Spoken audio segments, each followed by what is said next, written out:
भाई कन्नड़ में ट्रांसलेशन की जरूरत है या हिंदी समझोगे? नहीं है? पक्का? ऊपर से न जाए, हाँ? समझेंगे? तो मेरे साथ बोलिए भारत माता की। भाई उडीपी वालों, ऐसी आवाज नहीं चलेगी। पूर्ण बहुमत की डबल इंजन सरकार बनानी है या नहीं बनानी है? तो मेरे साथ दोनों हाथ उठाइए, उठाइए दोनों हाथ, विजय के संकल्प की मुट्ठी भीजिए और प्रचंड आवाज से बोलिए भारत माता की, भारत माता की, भारत माता की। आज मेरे साथ मंच पर उपस्थित मोदी जी की मंत्रिपरिषद में मेरी साथी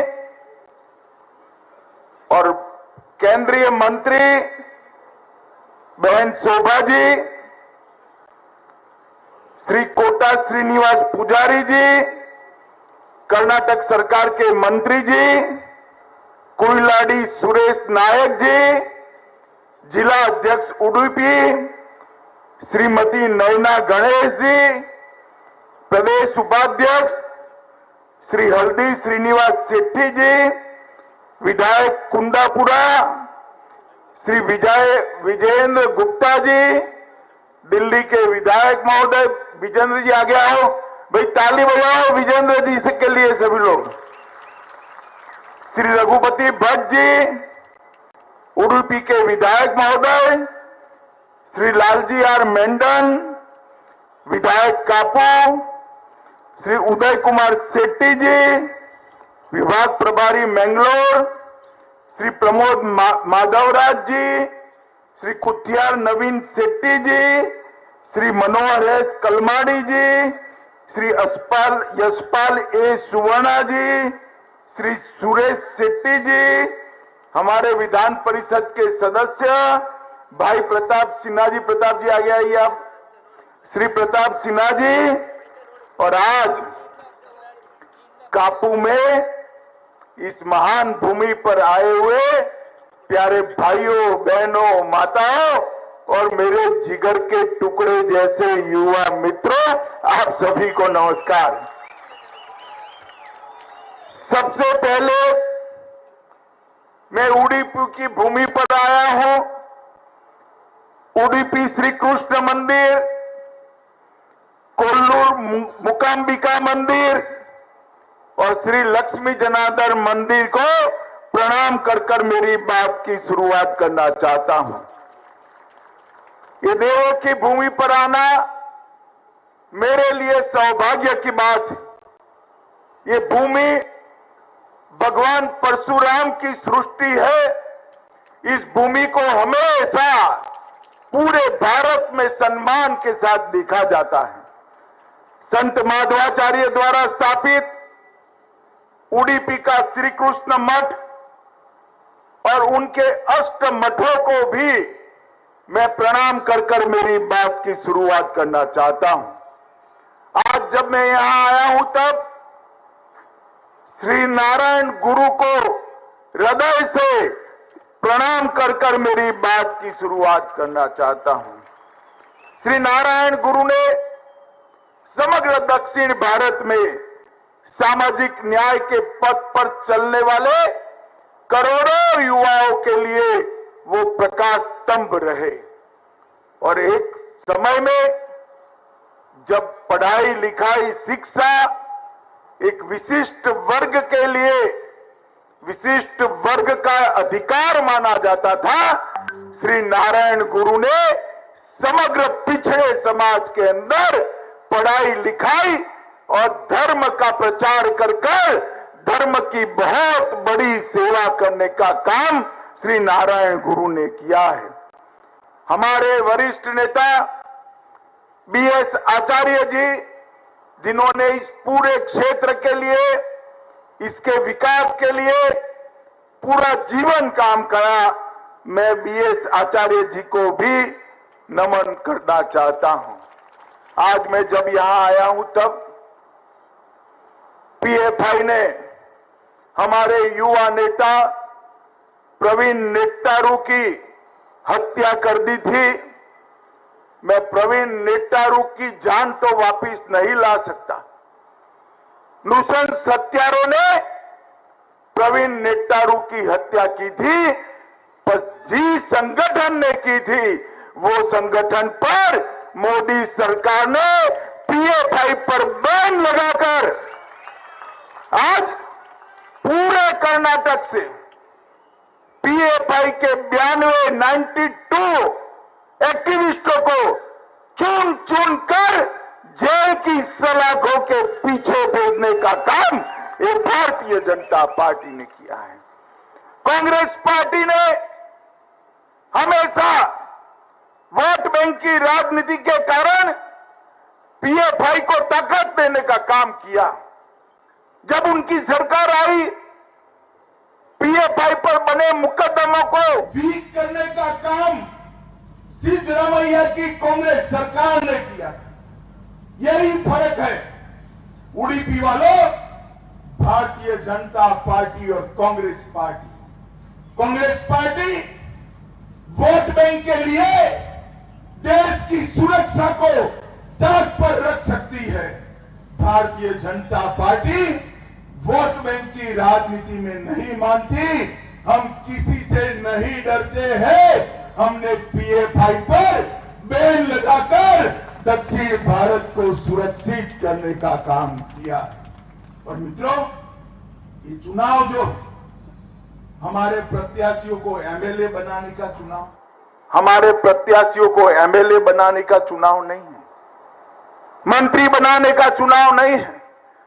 जब आप कमल के निशान पर बटन दबाइए, तब ऐसा मत सोचिएगा कि हमारे प्रत्याशियों को एमएलए, मंत्री, मुख्यमंत्री बनाने के लिए कमल को वोट दे रहे हैं। आपका कमल को एक वोट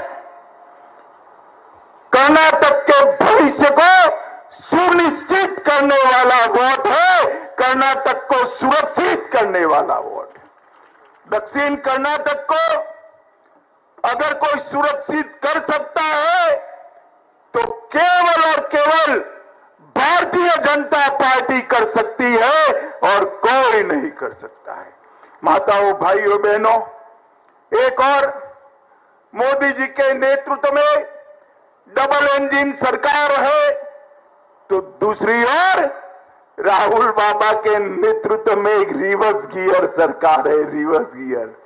मुझे बताओ उडुपी वालों, डबल इंजन सरकार चाहिए या रिवर्स गियर सरकार चाहिए? जोर से बोलिए, डबल इंजन सरकार चाहिए, रिवर्स गियर? डबल इंजन सरकार लानी है तो कमल के निशान पर बटन दबाइएगा। और आपका कमल का एक वोट न केवल कर्नाटक के अंदर डबल इंजन सरकार लाएगा, कर्नाटक के अंदर तो डबल इंजन सरकार लाएगा ही लाएगा। 2024 में फिर से एक बार मोदी जी को प्रधानमंत्री बनाने का काम भी करेगा। उडुपी वालों, बताओ भाई, एक बार वोट देने से दो काम होते हैं, तो करना चाहिए या नहीं करना चाहिए? जोर से बोलो, करना चाहिए या नहीं करना चाहिए? आप एक ही बार कमल को वोट दोगे, बीजेपी का सीएम बनेगा, कर्नाटक सुरक्षित होगा, कर्नाटक विकसित होगा और साथ में 24 में मोदी जी भी प्रधानमंत्री बनेंगे। तो एक ही काम करने से दो फायदे होते हो, तो पूरे कर्नाटक की जनता को मैं कहने आया हूं कि आप कर्नाटक में डबल इंजन की सरकार बनाइए। ये कांग्रेस पार्टी तुष्टीकरण की राजनीति कर कर न केवल पीएफआई को बढ़ावा दिया, ढेर सारे बम धमाकों के केस को ढंग से जांच नहीं की। हमने पीएफआई पर तो बैन किया ही, इसके साथ मैंगलोर ब्लास्ट, डीजी हल्ली, केजी हल्ली, ये सारी जांच को एनआईओ को देकर आतंकवादियों को जेल की सलाखों के पीछे डालने का काम ये भारतीय जनता पार्टी ने किया है। हमने 23 केसों को एनआईओ को दे दिया और मोदी जी की टेररिज्म के खिलाफ जो जीरो टॉलरेंस की नीति है, इसको कर्नाटक के अंदर पहले येदुरप्पा जी और फिर बोम्मई जी ने जमीन पर उतारने का काम भारतीय जनता पार्टी की सरकार ने किया है। मुझे बताओ जरा मैंगलोर वालों, अगर यहां रिवर्स गियर सरकार आएगी तो क्या होगा मालूम है? मालूम है? मैं बता दूं क्या होगा। फिर से एक बार पीएफआई की कैडर का हौसला बढ़ेगा। भारतीय जनता पार्टी गौ हत्या पर प्रतिबंध का कानून लाई है, धर्म परिवर्तन पर प्रतिबंध का कानून लाई है। अगर ये रिवर्स गियर सरकार आई तो वो दोनों कानूनों को समाप्त कर देगी। एससी, एसटी, वोकलिका को हमने रिजर्वेशन बढ़ाया है, मुस्लिम रिजर्वेशन को समाप्त कर दिया है। अगर कांग्रेस आई तो कांग्रेस कहती है हम मुस्लिम रिजर्वेशन को फिर से देने का काम करेंगे।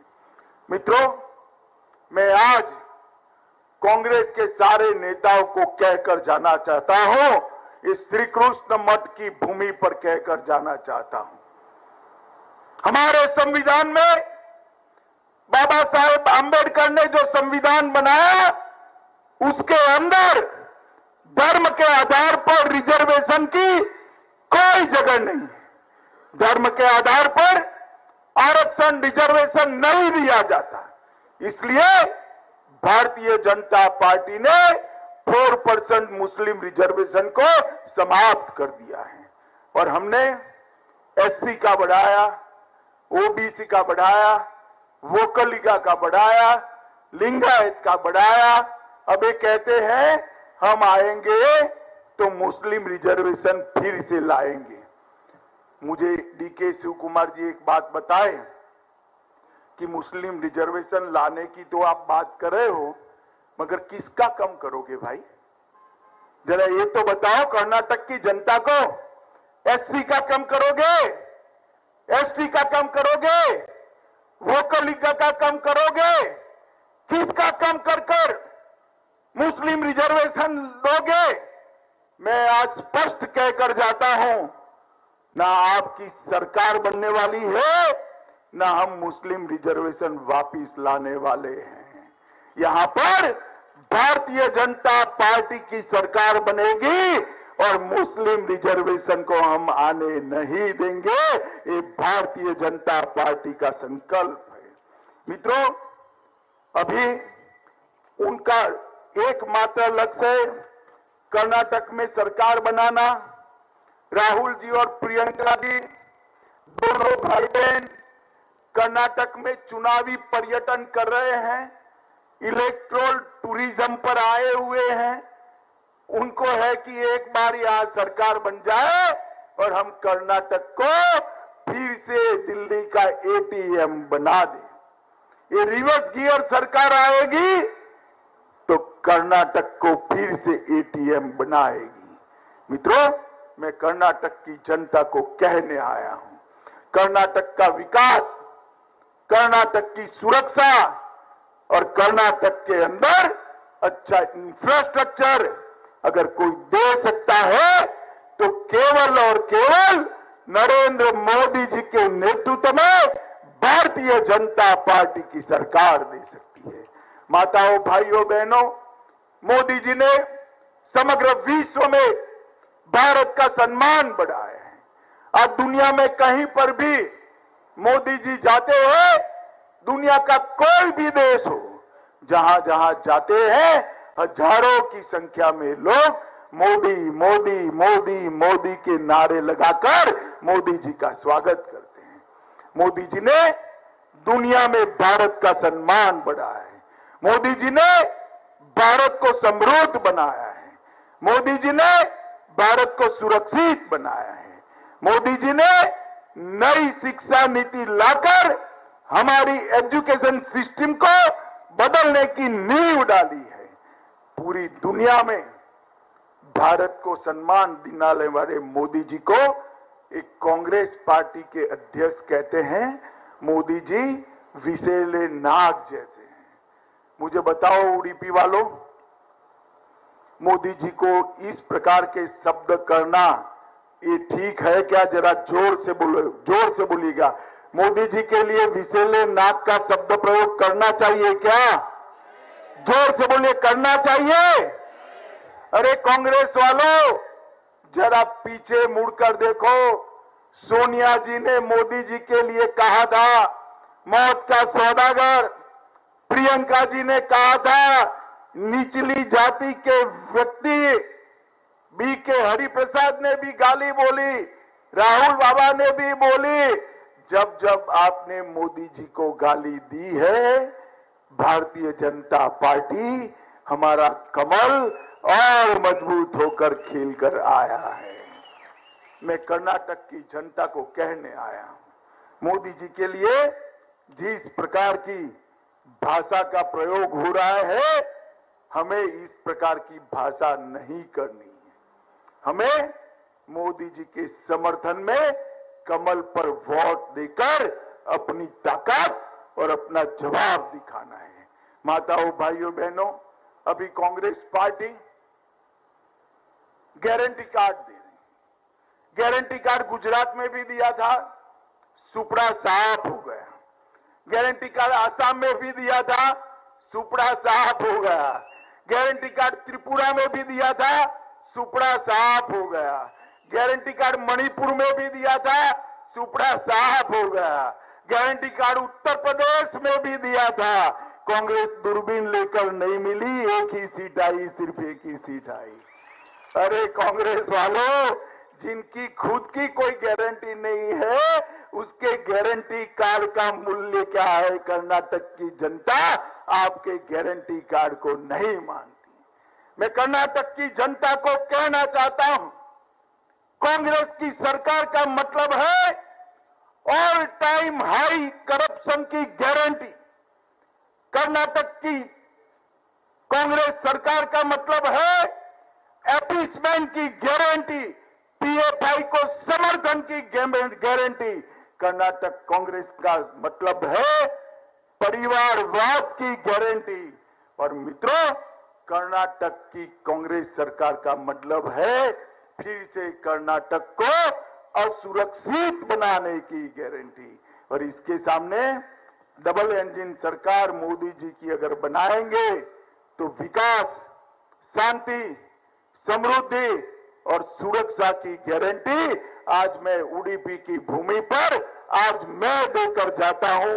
ये भाजपा का विश्वास है कि कर्नाटक में शांति, सुरक्षा और विकास केवल और केवल भारतीय जनता पार्टी देख सकती है। मित्रों, मोदी जी ने सिर्फ 9 साल में हमारे देश की इकोनॉमी 11th प्लेस पर थी, इसको 5th प्लेस पर लाया है। हम भारत की इकोनॉमी को $5 ट्रिलियन, 5 ट्रिलियन अमेरिकी डॉलर की इकोनॉमी बनाना चाहते हैं। लगभग 10 करोड़ जाली लाभार्थी मोदी जी ने डीबीटी कर समाप्त कर दिया है। सबसे बड़ा वैक्सीनेशन का काम नरेंद्र मोदी जी ने, विश्व में सबसे बड़ा वैक्सीनेशन अभियान नरेंद्र मोदी ने चलाया है। स्मार्टफोन डेटा कंजम्पशन में भारत आज नंबर 1 पर है। मोबाइल मैन्युफैक्चरिंग में भारत विश्व में नंबर 2 पर है। एविएशन मार्केट में विश्व में 3रे नंबर पर है। ऑटोमोबाइल मार्केट में विश्व में 3रे नंबर पर है। स्टार्टअप में विश्व में 3रे नंबर पर है और रिन्यूएबल एनर्जी में विश्व में 4थे नंबर पर है। कांग्रेस वालों, सोनिया मनमोहन की सरकार 10 साल रही, आपने क्या किया इसका हिसाब किताब लेकर आइए और हमारे 9 साल के साथ कंपेयर कीजिए। आपके 7 साल एक और मोदी जी के 9 साल एक और, हमारा पलड़ा भारी रहने वाला है। माताओं, भाइयों, बहनों, मुझे बताओ जरा उडुपी वालों, अयोध्या में प्रभु श्री राम का मंदिर बनना चाहिए या नहीं बनना चाहिए? जोर से बोलिए अंत तक। अयोध्या में प्रभु श्री राम का मंदिर बनना चाहिए या नहीं बनना चाहिए? ये कांग्रेस पार्टी 70 साल से राम मंदिर के प्रश्न को अका रही थी, लटका रही थी, भटका रही थी। मोदी जी ने कोर्ट का जजमेंट लाया और कोर्ट का जजमेंट आते ही राम मंदिर की नींव रखने का काम मोदी जी ने कर दिया। और मैं कहकर जाता हूं 2024 में अयोध्या में उसी जगह जहां प्रभु श्री राम का जन्म हुआ था, वहीं पर श्री राम का भव्य मंदिर बनने का काम समाप्त हो जाएगा। मोदी जी ने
नौकाएं दी गई, लगभग मछली पकड़ने वाले 1000 मछुआरों को 3 लाख रुपए की सब्सिडी दी गई।